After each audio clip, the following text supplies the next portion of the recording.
This is J-Gag from All the Bacon and Eggs podcast.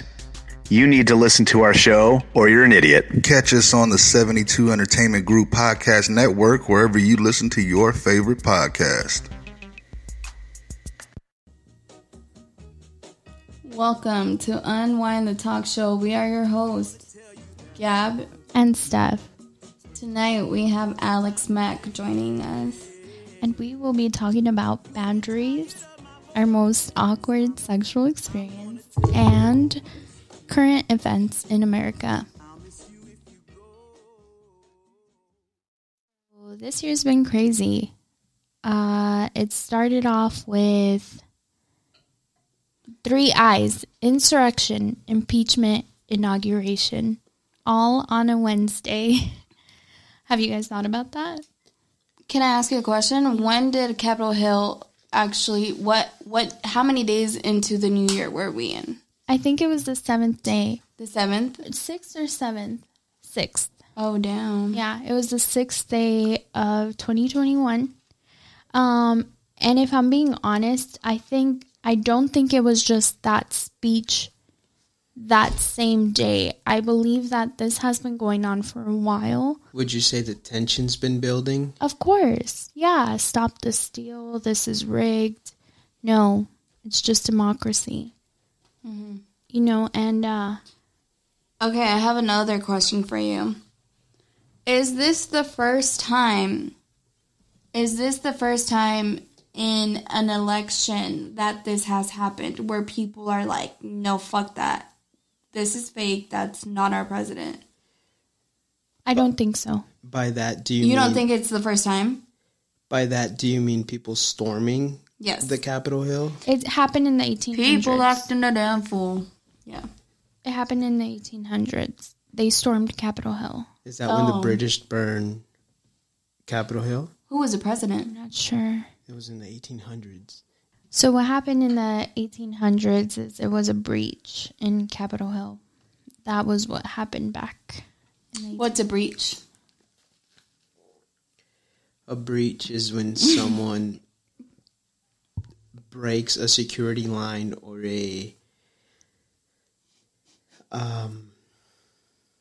say you have a gate in front of your house, right? A lot of people have gates in front of their house. Someone passes that gate, that's a breach. Your safety zone, I guess you would call it. Your property lining. Yeah, they breached that property line, if you want to put it in that term. It's not just property, it's also the act of breaking an agreement or a code of conduct. Okay. I don't agree with protesting at all. You don't agree with rioting or protesting? Both. What they did at Capitol Hill, I would consider rioting. And looting. Yes. But I believe protest, even if they're peaceful protest, to me, it incites violence because you have two sides that both want to be heard. People don't know how to leave their feelings out of protest. They always give everything because you believe so strong in something, right? So you put everything you have into that belief, which is why I disagree in protest. So, civil rights movement, you don't believe in that protest? You don't believe in Black Panthers protest? If I was to start a protest against ICE, are you going to back me up? Are you asking me as a friend? No, I'm asking you as a human being. Are you going to back me up with ICE protest? No. Fuck you. Okay, no, but here's the thing, and it's dangerous to compare the BLM protests to the Capitol Hill riots. Correct. The Capitol Hill was an act of terrorism, and BLM was protesting for Black lives, right? It's dangerous to compare the two. Both wanted different outcomes. One was just a group of angry white people saying, this election was stolen, which no, it wasn't stolen. All 64 lawsuits in court did not stand. Now, Biden is our president, and I'm happy. I'm happy because changes are happening and people are hopeful. At the end of the day, these are politicians and they all have wronged people. They've all wronged minorities and people of color, right? And so I'm not going to idolize Mr. Biden.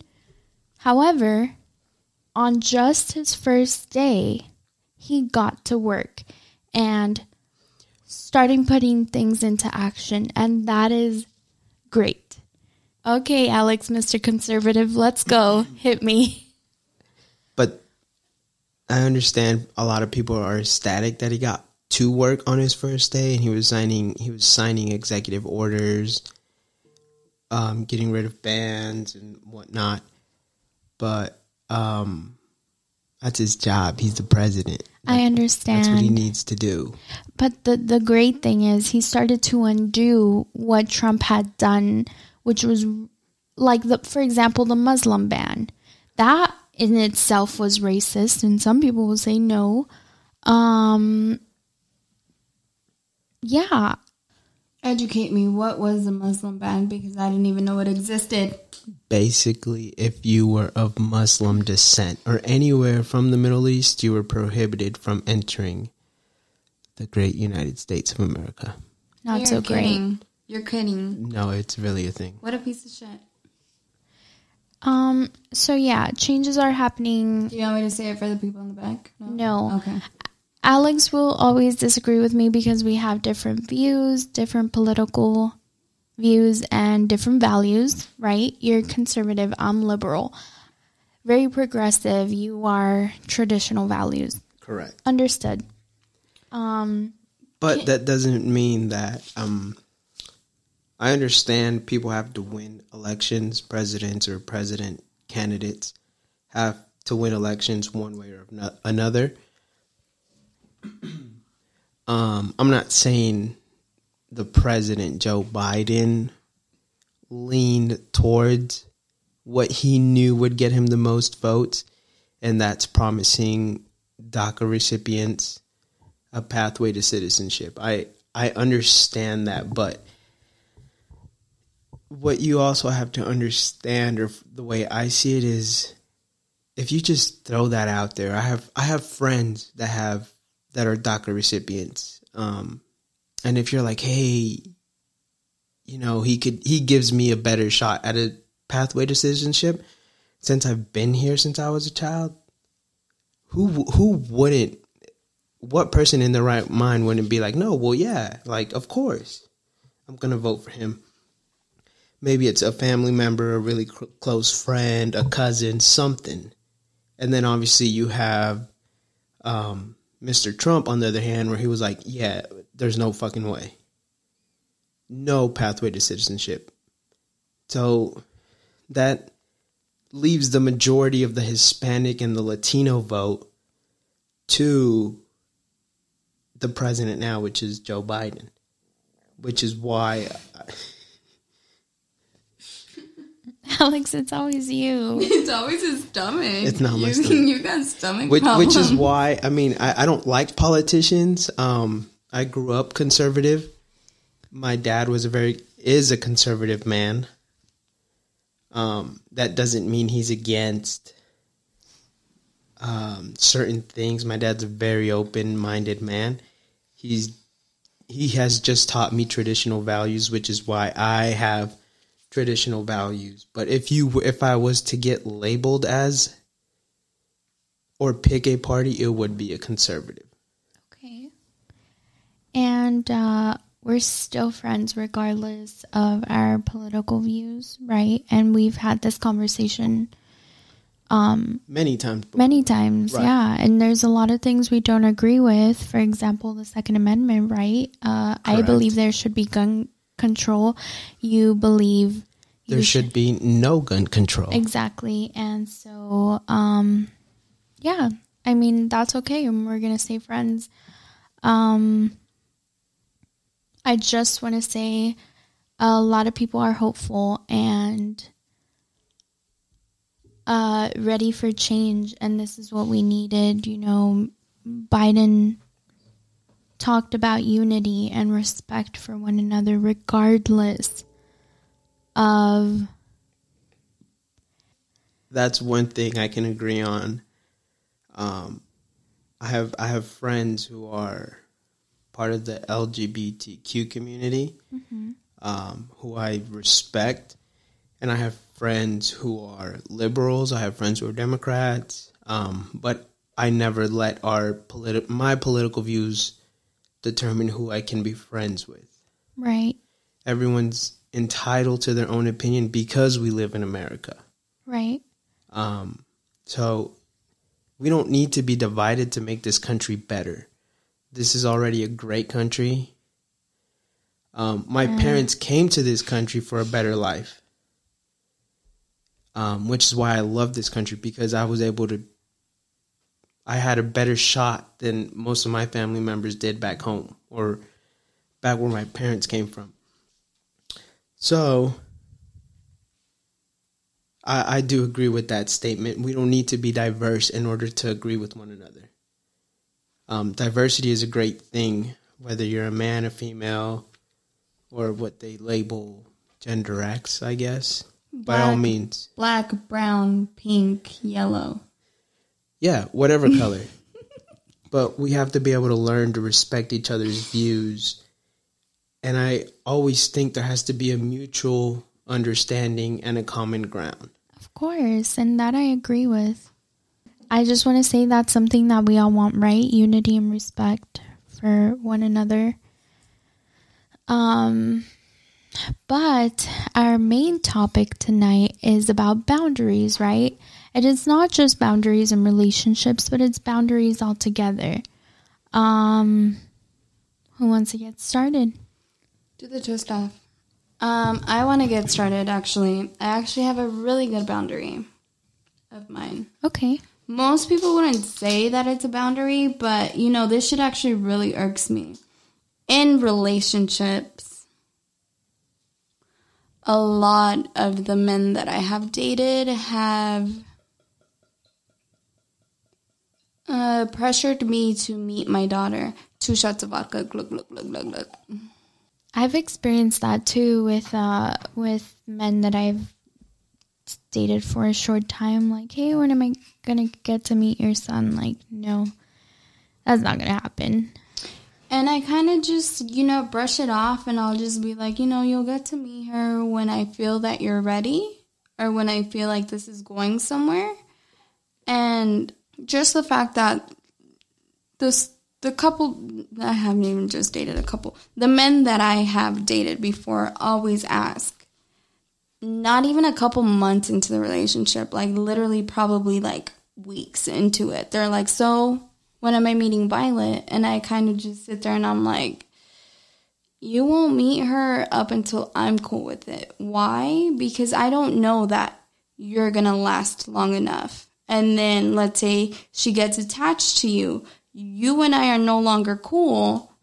She's going to sit there and ask about you. Granted, my daughter doesn't give a flying F. Mm-hmm. So therefore, she has never asked about any of the men that she has met. She doesn't sit there and she's like, hey, Mom, what happened to this person? She doesn't care. She'll ask about your dogs, but not about you. Mm-hmm. But that just bothers me because you and I don't know where exactly this is going. We don't know how long this is going to last for. So let me take your time. Make that choice. Like, it's my choice at the end of the day. I agree. I'm sorry. No, go ahead, Alex. So as a single mother, do you think that's one of the hardest things you have to deal with? No, I don't think it's hard for me to deal with, but, you know, it's kind of just like, I don't want to keep putting her in uncomfortable situations where it's like, you know, have to meet this guy now. Like, I know that when she gets to a certain age, it's going to be like, I got to meet this guy. Mm-hmm. And then I'm really bad at relationships. So it's like 6 months later, it's like, oh, I got to meet another one. And I've seen that happen to children. And I'm like, I don't want to fucking do that. Mm-hmm. I don't. If I may ask, so if both of you guys at single mothers at one point, Gabby, obviously not anymore, but at one point both of you guys were single mothers, was that one of the challenges or one of the boundaries you guys faced as being single mothers? So yes, for example, me, separating from my son's dad, I went through a tough time and I kind of went off the rails and dated a couple people. And so, a lot of people wanted to meet Matt and I wasn't ready for that. One person met him. I feel like they shouldn't have. I feel like I should have kept my son away from this person. But, it happened and my son doesn't remember that. He was like about 5 months. And I'm glad that he doesn't remember because it wasn't someone that stayed in my life, right? And so when my partner now, Roger, came into our lives, my boundary was, hey, you can't meet my son until this is serious and like set in stone. It wasn't until, a year and a half, Matt was a year and a half when we made it official, and it took some time for him to meet him, but that was definitely one of my boundaries. Like, hey, this line doesn't get crossed. We could date, we could see each other, but my son isn't involved until this is serious. So, as both of you guys being single mothers, do you guys draw the line with your daughter and your son? Well, you back then, before you met Roger, do you guys draw that line before you know it's something serious? Or how do you, what I'm trying to ask is, how do you say, okay, we can cross this line? How do you get to that point? I don't think I think it's just a gamble that you take. But there's been numerous situations. I had an ex-boyfriend, he was my first boyfriend ever. And, him even just being a friend, he's always just been like, so when do I get to meet Violet? Like, I'm your first boyfriend. Like, you should let me meet your daughter. And I'm kind of just here like, no, you can't. Yeah, it's not until you know that it's really serious that it's okay to meet your kids, So I have a question for Gabby. Is there certain disciplinary actions that you don't let him take where you're like, okay, that line is not to be crossed, even though we are now married and my son sees you, if I may say, a father figure? Yes. Do you draw a line somewhere there? No, actually, because we both have very similar parenting styles, although Roger is very like, okay, Matt's throwing a temper tantrum, I'm just going to let him get tired, right? And I'm like, no, I'm going to comfort my son and let him know that he can talk to me, right? Because I want him to grow up knowing that he can talk to me. In our house, we don't spank. There's no physical discipline whatsoever. And Roger's known that from day one, because we moved in only 6 months into dating. Mm-hmm. Yeah, he respects that and he follows my lead. And, sometimes he's very strict. He's the stern voice. He's the stern voice in the house. If we want Matt to do something, it's not going to happen because of me. Like, Matt's going to be like, yeah, whatever, Mom. If we want something done, Roger's going to be like, hey, Matt, mom's not going to tell you again. Get it done, you know, but there definitely are boundaries. Like, we don't hit, it's all communication in this house. And same with our relationship. Roger set boundaries when we started dating, and one of those were we do not disrespect each other. We will not cuss at each other. We will not. His thing was, you do not call me out of my name, and I will not do that to you. Because the minute that we disrespect each other in that way, it's no longer a relationship. At this point, if we're going to disrespect each other, what is the point? Steph, take notes. I don't let a man call me out of my name. And if they do, I've had people ask me to do that, to like slap them and call them like a little slut. And I'm just like a guy? A guy. That's weird. And I've sat there and I've been like, I'm not about to do that, buddy. Shouldn't it be the other way around? Yeah, but I don't know. There was a little bit of bulbs. Maybe they swing to the left. I no disrespect, but maybe. I don't know. Okay, can you talk to us about some of your boundaries? In a relationship, let's say. So for 10 years, I think it was maybe 11. Maybe 11 years. I dated someone who didn't know any boundaries. It was just, I do what I do, and I was working 2 jobs to pay rent, my car, and her bills and my bills. Mm-hmm. I got showed no type of respect, and then it was just one day where I was just, I was playing video games, and I was like, man, why am I here? Why do I put up with their shit? I don't need to put up with their shit. So I left. We had got a house, moved in together. Her mom even moved in. So her mom would help us and stuff, and it was a clusterfuck. So I didn't really know any boundaries. I was just kind of like, yeah, sure, do whatever you want to do. I was super easygoing. And in me being so super easygoing, she overstepped a lot of things you don't do. I was never the one to be like, let me see your phone. Where are you going? If she was to be like, hey, I'm going to go out with some friends. All right, cool. That's fine. Go eat with some friends.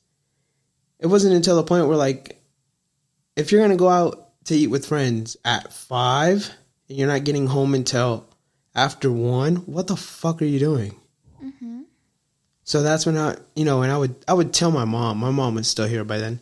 I would tell my mom, like, hey, ma, pasa esto y esto. And my mom was always just a straight up character. Te quiere ver la cara de pendejo. Mm-hmm. And I was like, what? She's like, te quiere ver la cara de pendejo. She's like, mijo, I wasn't born yesterday. Mm-hmm. That's every Latino. I wasn't born yesterday. She's like, por favor, te quiere ver la cara de pendejo. So it wasn't until I started putting 2 and 2 together. Before I left her, I was a super cool dude, super nice guy. Everything she'd call me out of my name, and I'm like, oh, okay, whatever. She's mad. And now, God forbid, a female calls me out of my name, I'm going to backfire.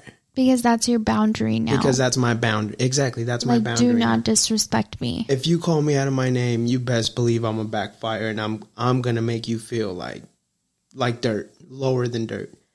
I try not to get that. I try not to get that way. I've learned that I can't be that way. And it kind of clicks now because my dad will be like, you can't act like that. You're a man. No good female wants to date a man who, as soon as they're attacked, their first reaction is to be like, oh yeah, well you're a bitch. To be defensive and disrespectful. Exactly. My dad's always taught me that a good man's always going to hold his character regardless of whatever a female throws at him. A woman, Alex. Yeah, we're going to stick with female. Whatever.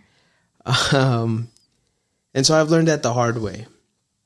And then I hear stories of, how, and I don't mean to put you on the spot, Steph, but about how men, and because these guys are grown men, they're not kids anymore, about how they talk to Steph. And I'm like, don't you have a boundary? You're not going to fucking talk to me like that. Like, I know my worth. And I mean, we all remind her of her worth, but there has to be that boundary where, like, if you're stooping that low, I'm better than you. Like, you're not going to talk to me this way. I'm not going to take that from you. Exactly. And I've always told her that, like, you're better than that. Don't you? God forbid I hear a man call my sister out of her name, because someone's going to have to bury their son. But because my dad taught me better. Exactly. So I'm never going to go out and disrespect someone else's sister or daughter because I felt some type of way. Yeah. But that's just my take on it. So that's my boundary. Don't call me out of my name, because if you get me hot enough, I'll push that button. And here's the thing. We all tend to take disrespect, right? Like, when we're dumb, we're naive. A lot of times when we're young, you think like, oh my gosh, I'm so in love with this person. They could do no wrong, but they constantly treat you like dirt and constantly put you down, say hurtful things, and you end up taking it. Therefore, you have no boundaries because you didn't set them from the beginning. Therefore, they believe that they're allowed to disrespect you constantly, right? What is this called when, like, someone, like, your group of friends gather up and An intervention. This is my intervention right here. This is it. I wouldn't call it that, but. No, I think we had it. Feels like it. We had the intervention. It feels like I keep getting attacked. No, you're not getting attacked. We had the intervention before the podcast. Before we even hit record, we found out that there's a peach. Yeah, we sure did. We found out that there's a peach. This would definitely not be your intervention, because I'm sure Gabby has gone through that and she's let someone overstep that boundary. Exactly. I've let someone overstep that boundary. Yes. I just don't think you're there yet to where you're just like, hold on, motherfucker, not me. So what you're saying is that I am that bitch, therefore start to act like I am that bitch. Well, no, that's not what we're saying. We're saying is set some boundaries from the beginning, therefore there will be no disrespect. Therefore, people will not say, I will Richard Ramirez you. Fuck you. No, but like, that's a red flag in its own, like, bro. You weren't supposed to say that, but. It's okay. Okay. All right. Day. Have you guys seen The Night Stalker? No, I refuse to watch it. I refuse. You haven't finished it, right, Alex? I haven't seen it. You haven't even seen it. Okay. It's creepy. Don't watch it at night. I have an obsession with true crime, not with serial killers. I just want to clear that up. Obviously, serial killers, I'm not. That's creepy. But I love true crime. I listen to true crime podcasts on my way to work, on my way anywhere really. And I keep up with all the documentaries and stuff. So I watched Night Stalker and I couldn't sleep that night. I had to watch something to help me forget about it. And I slept with the light on. I know. It was just so creepy. Like, the fact that, okay, I don't want to spoil it for anyone, but the fact that Richard was so satanic was just so creepy to me. Either way, you weren't supposed to bring that up, so thank you. We brought that up because they need to know how mentally fucked up I let mentally fucked up men fuck with me? No, because you have a peach in your life. Does anybody else have a peach in their life? Because I know I had a peach in my life. You had a peach? I had a peach. A friend who, like... Oh, you don't give details. I won't give details, but they're like and just not a good friend to you, right? I've had a peach. But you thought they were a good friend. But I thought they were a friend, yeah. I had a peach, and your stomach needs to stop making all these fucking noises, dude. Alex, is it your throat? Yeah. Oh, Well, that's weird. I don't know. Do something with that throat. Shut up. I've had a peach. You've had a peach in your life, Alex? But what's crazy is it wasn't a female. Mine wasn't either. Ooh. Mine was not. Well, that makes sense because you're a female. So you would expect it to be a male, right? God! No! God, please, no! No! No! No! Don't try to put me on the spot. The reflection Don't on put your me on the glasses. spot. You put me on the spot, Richard Ramirez. I love that noise. Okay. Or that sound effect. Yeah, I love The Office. All right, now we will be going into your most awkward sexual experience. I'm not going first. I'm not going first either. Code name Maze. Most awkward sexual experience. I guess I could go first. Yeah, you go. Please don't judge me. We won't. Please. I went to Blue Martini with Peach. With Peach. Yeah, with my Peach. He ended up getting too drunk. Ended up ordering an Uber for himself. Wait, did you and Peach? No, listen. No, don't do me like that, please. He ended up ordering an Uber, and he's like, I'm out. And I said, okay, I'll walk you down. And he's like, no need, man. Stay here. And by the way, the person that took me home, it wasn't even my home, that I left with, I guess you could say, was friends with Peaches, codename Peaches. Yeah. Peaches left. I make sure he got home. And about 30 minutes later, I get a text and it was, hey, he's home. Okay, cool. I was still left at the bar and I was like, okay, I think it's time for me to go. Keep in mind, the person that was taking me home was 15 years older than me. A cougar. At the time, I was 22. They were 37? Yes. Okay, I was 22. She was a litigation lawyer, I think. She lived in Anthem. Do you want to give all these details? She lived in Anthem and she drove a bright red Mercedes. Okay. Keep in mind, I was only whipping a pearl white FRS at the time, but I was like, dang, she's got a Mercedes. Okay, I remember cool. that. Yeah.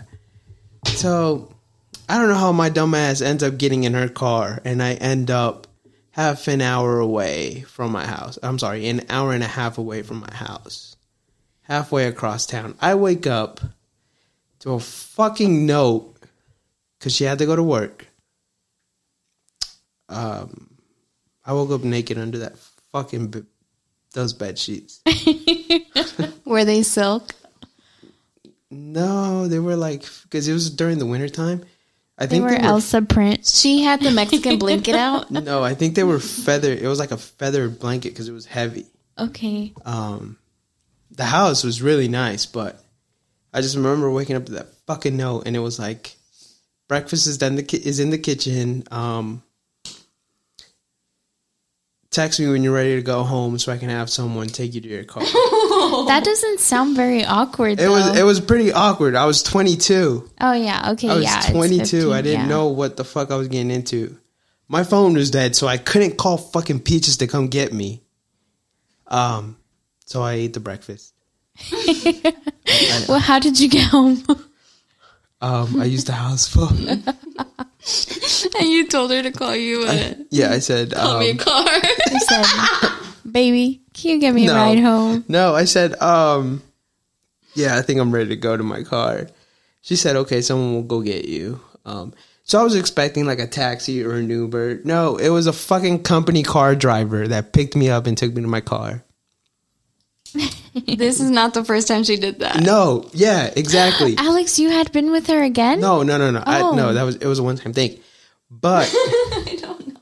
he was like, so what's your name? And I'm like, what the fuck? Why are you asking for my name? And he was like, yeah. And, you know, so I was like, oh, you know, I'm so-and-so.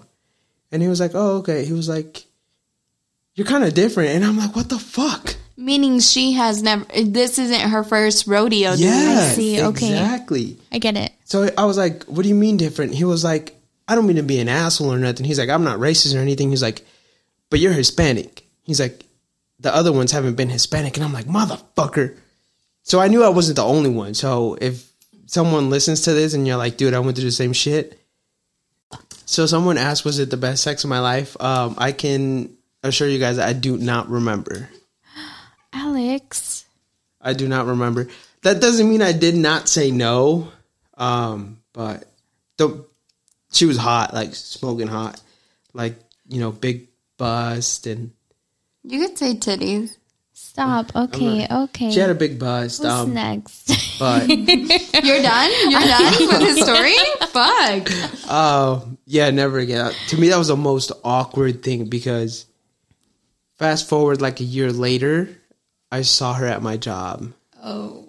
That's what made it even more awkward because we knew who we were to each other. And she was just like, hey, how are you? And I'm like, descarada, but... Descarada. At least I had breakfast, I guess. So that makes up for it. What about you, Steph? Okay, so I was 17. Okay. I had been on a break with my long-term boyfriend. And it was someone that I was hooking up with that you did not like. Gabby didn't like them. Who have I liked? True, very true. That sounds like I'm the mean sister-in-law, but I'm not. It was my first booty call ever at the age of 17. I already had a booty call. So this person would kind of just hit me up whenever, and I would kind of just hit him up whenever. So one day we were both free, and he took me to this little weird spot. He was like, okay, we're going to my house this time. It was not his house. It was a house that his mother was renting to a couple. It was like a little disgusting shack in the backyard of, I don't freaking know. All I remember is seeing a cockroach, and I was kind of just like, yeah, this ain't it. And so whatever, we did the damn thing. You got jiggy in the shack? This is the first guy that gave me my big O, so I was into it. Oh, okay. In the shack? He didn't give me the big O in the shack, but he gave me my first big O. So I was kind of like sprung. I was like, this could never end. And I would wear extensions at the time. And he went into the bathroom. He yanked it out. Cleaned himself up. When he comes back out into the room, my weave is on the pillow, and I'm trying to grab them and put them back. And mind you, there's still weave on the pillow that I'm still trying. Okay, extension still on the pillow that I'm trying to put back in. And he sees just like a strand of hair just chilling. And he just looks at me and he's like, okay, you ready to go? And I was like... He said, yeah, you gotta go home. And I was like, yeah. Bye. And I think that was one of the last times I ever saw him. Wow. Yeah. I think that tops mine. What, like my hair? Yeah, that's awkward. Yeah, it was embarrassing. That's pretty, yeah. Yeah. I would have been like, yeah, you gotta go. Especially in the shack. Dude, don't fuck up the shack. There was a cockroach. It's already fucked up. Matter. The shack is already where they fucked keep their up. tools. That's disgusting. Fuck him and the shack. He's now happily married. Oh God. I can't tell you right now, but he is a barber. Put it in the group chat. Yeah. Okay. Yeah. I know who He's it a is. barber. He's married? He's married. Wow. Good He's one. married. Wife, if I'm cutting you're, this out. if you No, you gotta leave it in. leave He it- was a fuckboy. Yeah, you gotta leave it in. You can- No one's gonna know who I'm talking about, but Ladies, if you have a man that's a barber, he probably gave Steph her first big O. yeah, a he shack. definitely gave me my first big He O. was older than It was 17. great. So if your man owns a shack, question him. If your mother owns a house I'm and sorry. there's a shack in the back, question him. That's weird. I guess that'd be another topic. Are you going to talk about your I don't maze? have one. don't I have don't one? have an Bro, awkward yes sexual you do. experience. Yes you do. Remind me. Okay, so maybe He's a tattoo artist. Oh gosh, Oh. no. Ugh. That's a pretty awkward thing. It was awkward because like the tattoo. I the was tattoo so machine and all? attracted to him and he wasn't attracted to me. Same here. He literally He used quit you. fucking with me after my hair fell out. No, like I could tell this guy was just not attracted to me. He Same, was bitch, more same. into you than he was into me. I ended up being with him, and it was bad. Yeah, I just wish that never happened.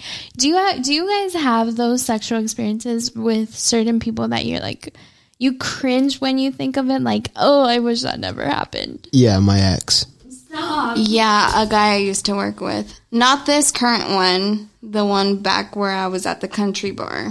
Yeah, I really wish regret that night this. never happened. Okay. Ew. Tell us about. Was it a country boy or no? It was just. No, He just worked there. He was a white boy. Was it him? No, it wasn't him. He was a guy that I worked with. So I worked with him at the country bar that I used to work at. We had a crazy drunk night, ended up sleeping over, and I just really wish it never happened. It was actually not even good sex. So it wasn't even worth it. Same exact situation here. I just wish that I would have paid attention to the red flags from the beginning, but I didn't. I was like, oh, he's so cute, and I was so dumb. We all wish that we would have paid attention to the red flags, but There's very few people Probably. that I regret, though. There's very, very few people I regret. really, I regret almost every single one. Have you ever used sex toys? No. Really? Well, and when I say no, it's kind of like a monetary no, because I don't know what happened that night in Anthem. I wish I would knew. Butt what- plugs. No. Alex, nipple clamps. I really wish I knew what happened that night. But I don't. You think that you used sex toys at night? I mean, she's a grown woman, maybe. She's a woman that was like in her late 30s. And I had never been with someone that much older than me. So I think it's safe to assume she did. Interesting. So I mean, look, sometimes you just need a de-stress. No. So they say that your vibrator will, how do you say, desensitize you to a male penis? It desensitizes you to penis because it's doing so much. My vibrator could do a 360 and flip up and down. So Do I want to have this on the show? Like, do I? Oh, So- gosh. I think it gets me there in a minute. I will have the big O in a minute. With a man, there's only been 2 men that could get me there. 2 men out of multiple sexual partners. So I live by the vibrator. Okay. Okay. Okay. But it Put a trigger warning for our brother. Oh gosh, I need to put a warning in the beginning, like, family, do not listen to this. Close friends of me and Roger, please don't. Gosh. But do you think that sexual toys and pornography kind of put you in a depressed state of mind per se? Me? No, like just in general. Just in general? Just in general. There was a study that came out that men who watch porn are more depressed than men who don't watch porn, if that makes sense. I don't know if it's the same way for girls who, I mean, I don't know if girls do watch porn and they're just sitting there doing their thing. But if they do, like, is it just kind of like, okay, let's get it over with, let's hit that peak, and then that's it? I mean, I don't know. It was just a study that came out, and I was reading the article, and I was like, oh, okay. I guess for me, like, well, why do you think that is, Alex? Like, talking about that, why do you think that men who watch it are more depressed? Because they don't have that in their life, or like? No, it's not because they don't have that in their life, but we had a group. My friends had a group chat when we were all friends, and that topic came about. Two of them, the only two who were not in relationships at the time, were like, yeah, bro, fucking use my login. And I'm like, your login to what? Was Roger one of those? No. Okay. No, it was not him. And they're like, yeah, use my login. Obviously, like, you know, for like these porn sites and stuff, you have to log in or you have to pay a premium. And they were like, yeah, use my login. So I was like, man, okay, let's see. And I'm looking through these videos and I'm like, that's not appealing. Right? That's what I think. It's not, personally, to me, that's not appealing. Like, I mean, yeah, you might get a hard on, but it's not appealing at all. And you know why I think? It's because it's not realistic. So the study that came out was like that men who watch porn and ejaculate to porn, it's just to hit that peak. But once that peak is met, it's an immediate, like, you just drop and you're just like, all right, that's it, I'm done. Let me pull up my pants and get the fuck out of here. Or whatever you do. Okay. So it's like, I was looking through the videos and that were saved because this was a group chat, keep in mind. And I'm just like, yeah, no, I'm good. Yeah. I don't know. Personally, it makes me uncomfortable because I think, okay, this isn't realistic. Like, who's going to just be so harsh with someone, you know? Like, of course you have those days where it's like, whoa. Yeah. Like, super slap me. I mean, not me personally, but like. Okay. So does Roger tell you to slap him? Yes. No, I'm kidding, Roger. So there's actually a porn website made specifically for women to meet women's needs because Pornhub meets men's needs. To women, it's not like that. It's like, make love to me, you know, tell me beautiful things. Like, I don't know, like, be passionate. So there's this porn website made for women. It's called Belleza. Okay. Okay. And of course I have. You know what though? I haven't started to watch porn till I fell into a depression. Mm-hmm. So your study is correct. Okay. Wow. Okay. Yeah. See what I mean? Yes. See, I could see women wanting to watch, you know, something that is more gentle, passionate, because it's, again, realistic. Right. And it's like when you're in the moment, you want something that's going to feel good, not just for the man, but for the woman too, right? You want to both get there to the big O. Also, why many people use sex to to feel better is because your body releases these chemicals, dopamine, and what's the other one? Serotonin. Serotonin. Your serotonin and dopamine levels are so high up. That's when you feel happiness. That is why we use sex to feel happy.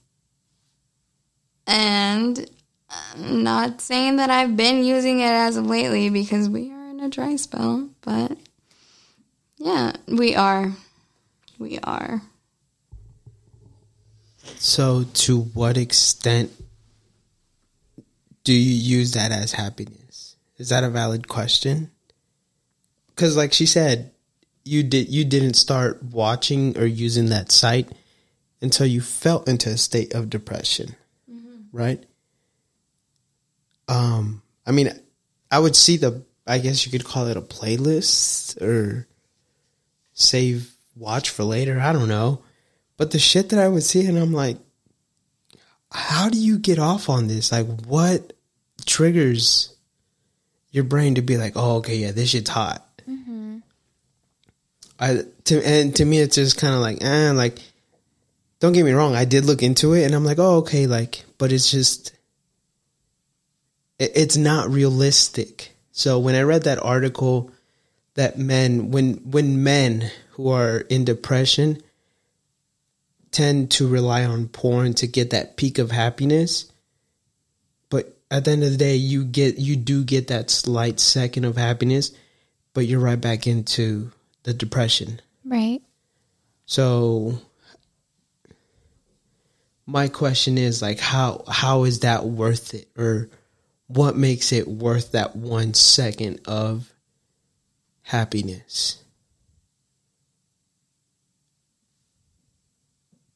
I guess maybe just the feeling of having, the orgasm. Do men have like orgasms, or is it just called ejaculation? I think it's just ejaculation. Okay, well, to that, maybe because, it feels good in the moment and then it goes away and you're like, bleh, meh, after, like, merp. So is so is that the same thing for women, like for women who are in depression and use that site? Is it just that peak, I guess you could say, that euphoria, and it's just a come down after that? And you're just kind of like, whatever, I'm still depressed. No, I don't think so. I think that I'm kind of just like, all right, cool. Now I could come to my senses and still be like, all right, you a piece of shit. And I'm going to still stay in my lane. I don't think that I plop back down. I think it's just like, okay, I got that out of my system. Now I'm come back to my senses and I'm going to go on with my day. Yeah. Like, you guys want me to be honest? Yeah. Oh, yeah. After this breakup, I have been sleeping right next to my vibrator and have not used it at all. Okay. After this breakup, I have not been intimate with anyone else. I have not used my vibrator at all. And I have expressed to my close friend, like, I don't know what the fuck's wrong with me. I literally sleep next to my vibrator and I'm unable to use it. I don't know what's going on, but maybe your sex drive is low right now. Maybe you just, I don't know, your head's in other places. You're not really thinking about that. Like, you know how we were talking about boundaries? Do you guys have boundaries in sex? Yes. Okay, what are your boundaries, Alex? I'll be damned if somebody touches my butthole. Can you just say butt? No. I'll be like, don't come near there. Yeah, just say that. Don't come near there. Because, I get it. Like men stated, are weird about it. My dad's a very conservative man, and okay, that's weird to bring your dad into yeah, but my dad's also not dumb, so obviously he knows I've been around the block. But if he were to be like, dude, for real, and I'm like, how would I look at my dad? Okay, why would you tell your dad your sexual experiences? I mean, I don't, but my dad wasn't born yesterday. Like, he has to know. He's gonna see the way you walk. No, no. No, because then he'd I'm probably done. he'd This probably is too fucking take much. my last name. But yeah, don't come near my butthole because I'll probably. But okay, what is your boundary in My sex? boundary would probably like be a guy getting too aggressive with me to the point where you're slapping the fuck out of me and you're calling me a slut and a bitch. No, buddy, we ain't doing that. Like, shit. don't disrespect me. No, I don't. During that. I know I have issues, but I don't have that deep-rooted issues where you get to slap the fuck out of me and punch me and who the fuck knows what else mommy issues you got. Don't take them out on me. Okay, so I have boundaries, but mine are more triggers, right? Like, it freaks me out if you, like, let's say, hold my arms down.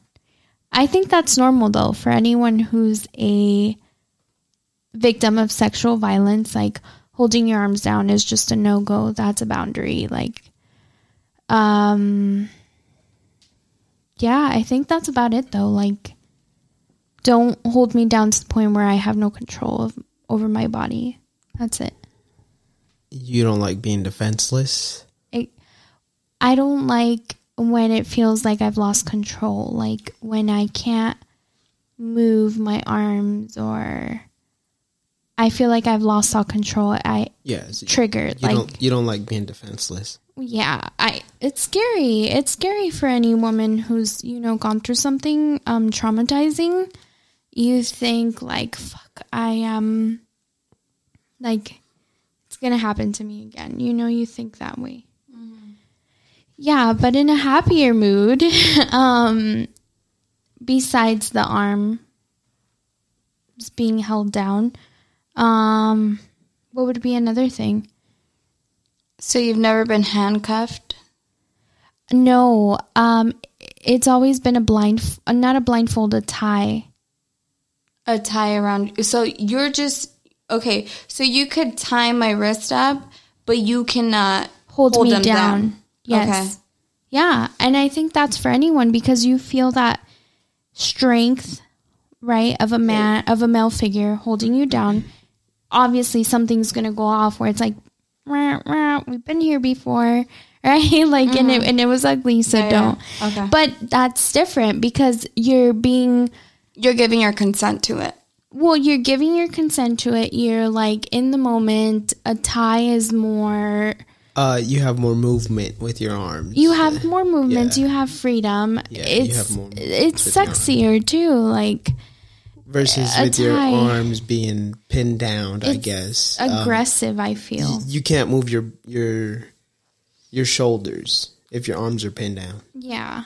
But if your hands are tied, you could still move your shoulders, and if you needed to, you could still throw a hand. My elbow, like yeah, you could still throw right an in elbow. The face. But if I see what you mean, if your hands are pinned down, like you're not going to be able to like.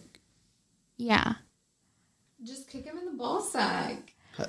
Alex, what are you going to hit? Right? Why did you bring up the ball? Because no, like think about it. Balls are really ugly. Yeah, they are. That's any woman would agree to that. Honestly, male genitalia is ugly. Wait, I'm outnumbered.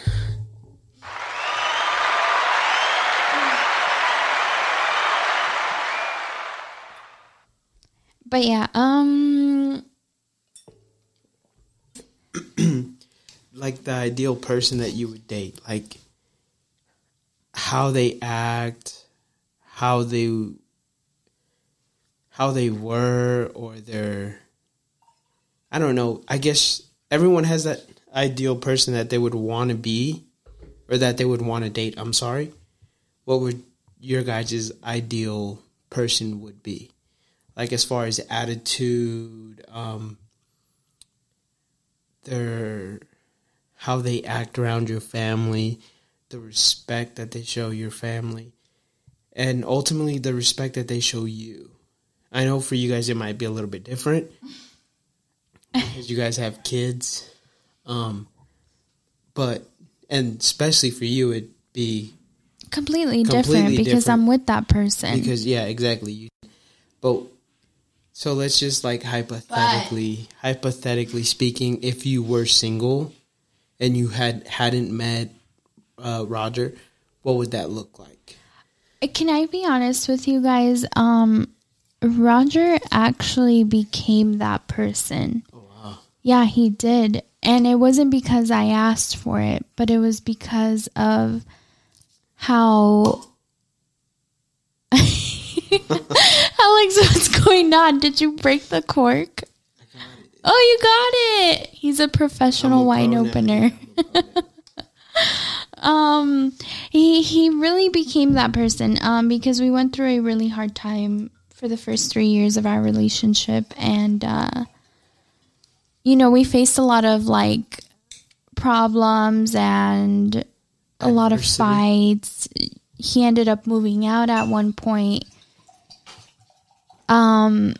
He became that person, not just for himself, but obviously to save our relationship. We now have the best communication ever. He's just like perfect, of course not everyone's perfect, and there's still some things that I'm like, they like irk you, but he's my ideal person. He's become that for us, and I've become that person for him too, because I tell him literally everything. I communicate everything. Yeah, anything that happens with me, Roger's the first to know, right? Like, hey, I talked to this person, or I did this today, or I ran into so-and-so. Alex, are you okay? Are you going to throw up? You look like you're going to throw up. That one's disgusting. Which one is it? That's Gabby's favorite.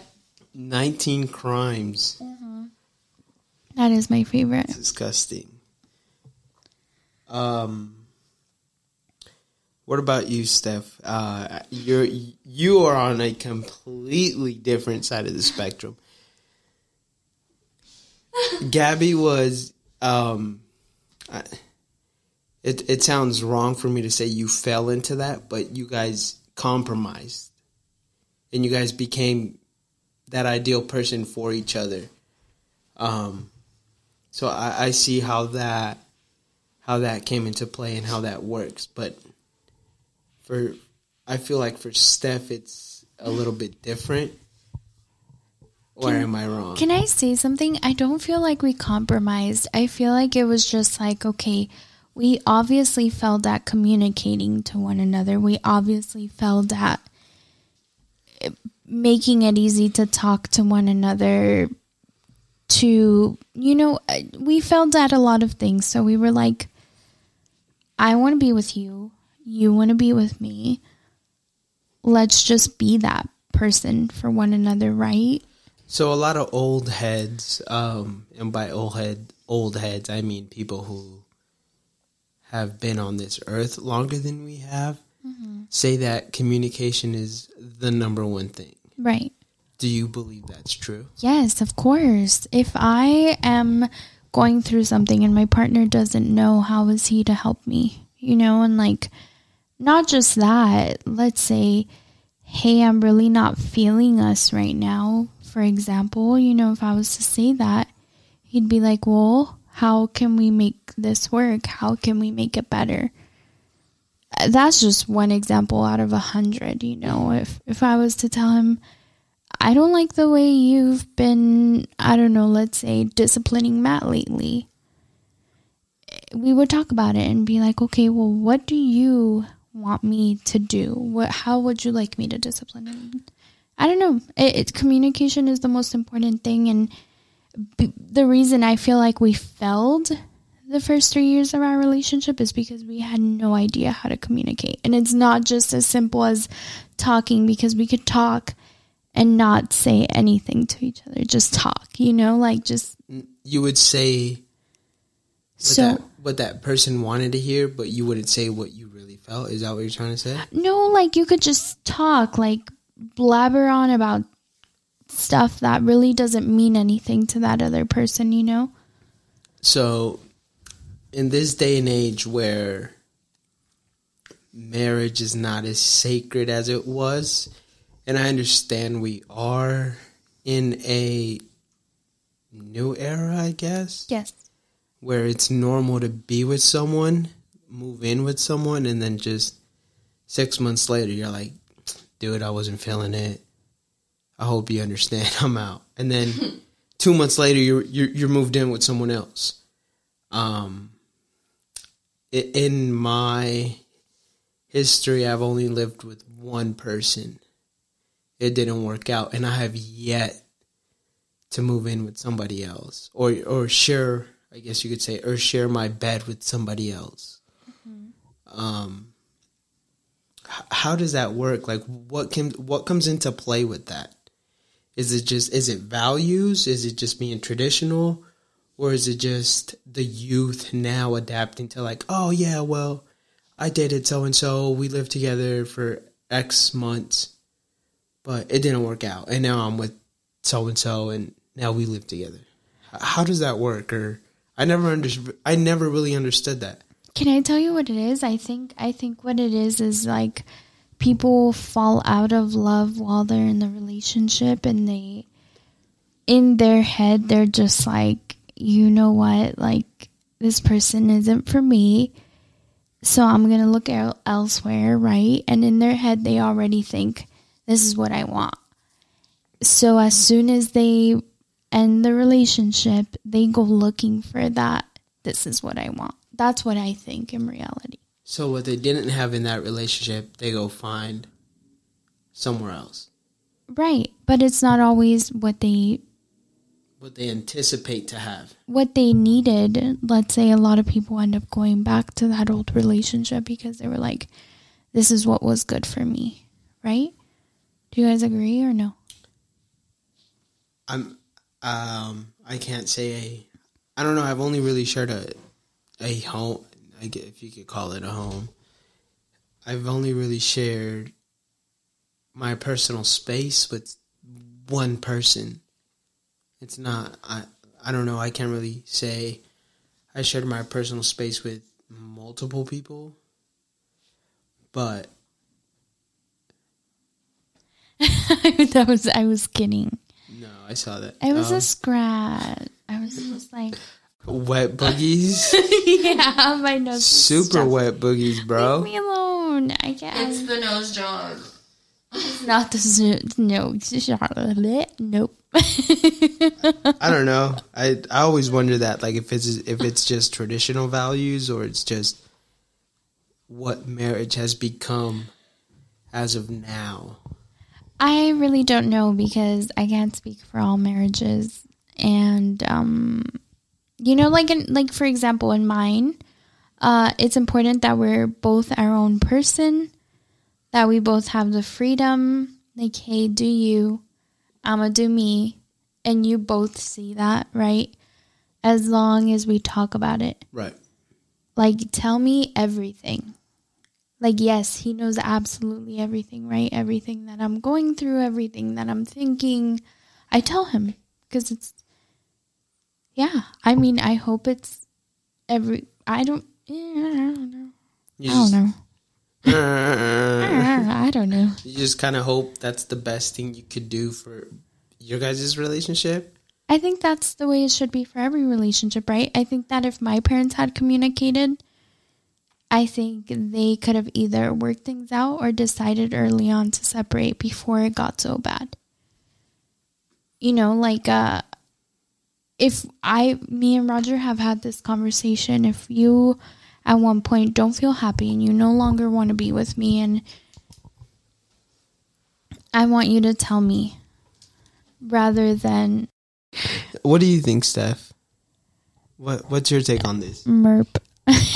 Okay, so with your relationship, I could attest that it has not been the best relationship, but have they put in the work? Yes.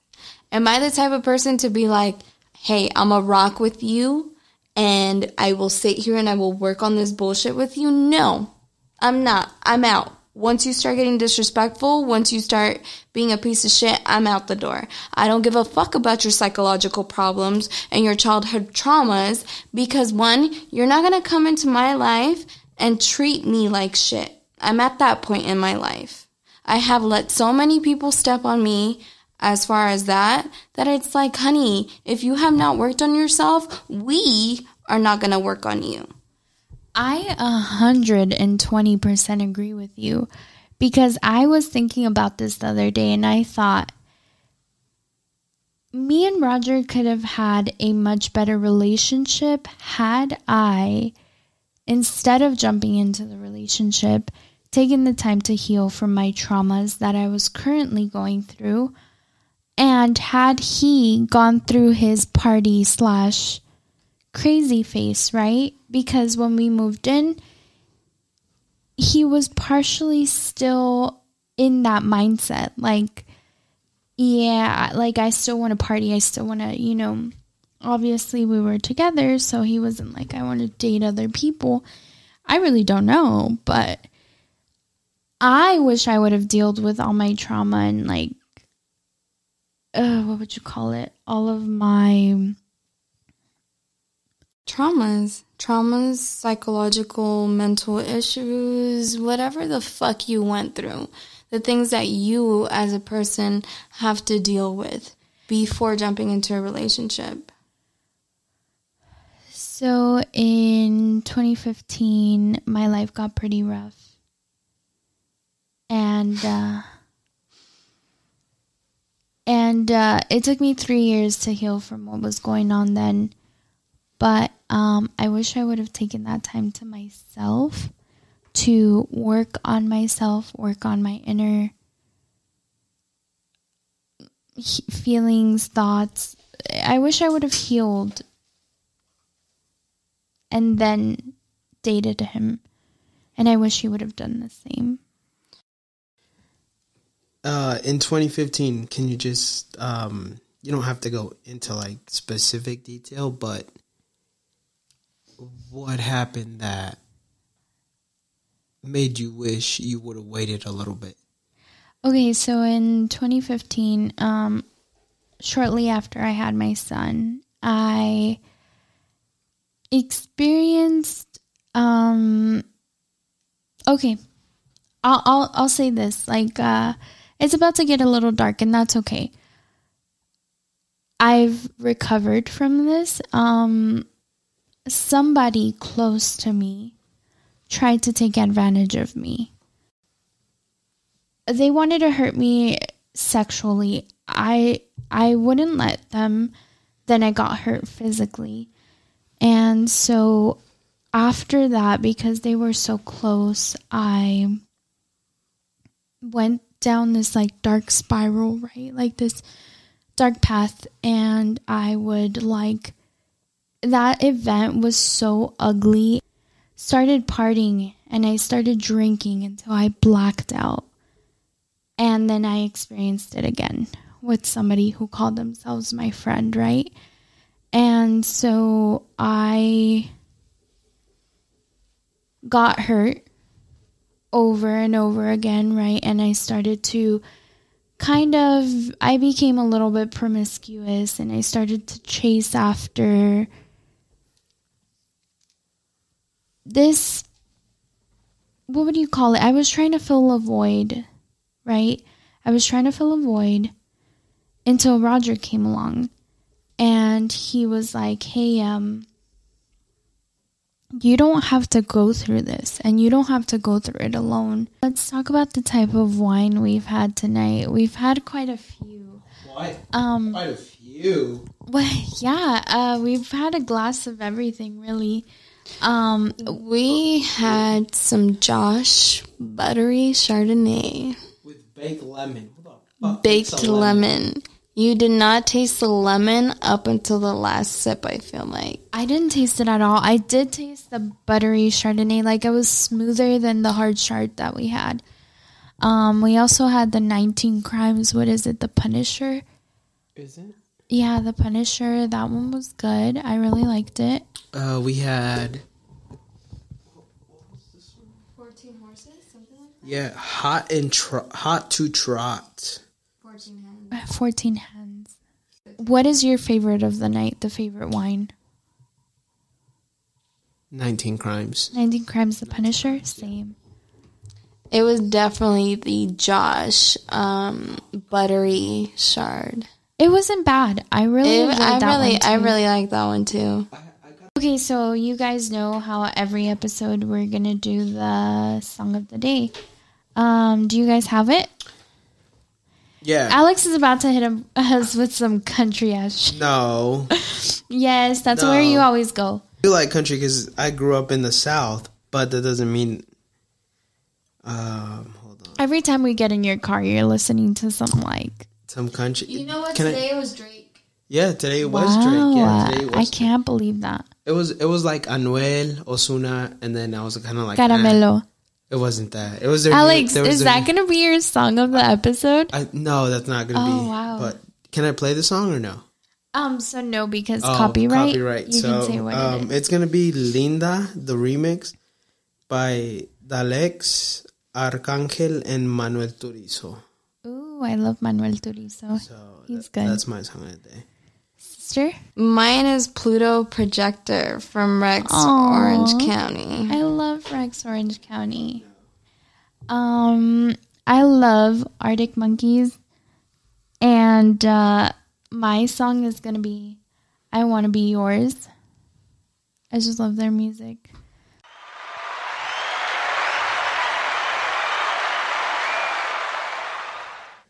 So this episode was like really all over the place. I think it was one of my favorites. Really? I feel like we uncovered a lot, but it was just so all over the place. I don't think it was all over the place. We stuck to a timeline, or we tried. And then after the most awkward sexual experience, it just kind of went all over the place. But exactly. That doesn't It matter. really became a maze. Yeah, that doesn't matter.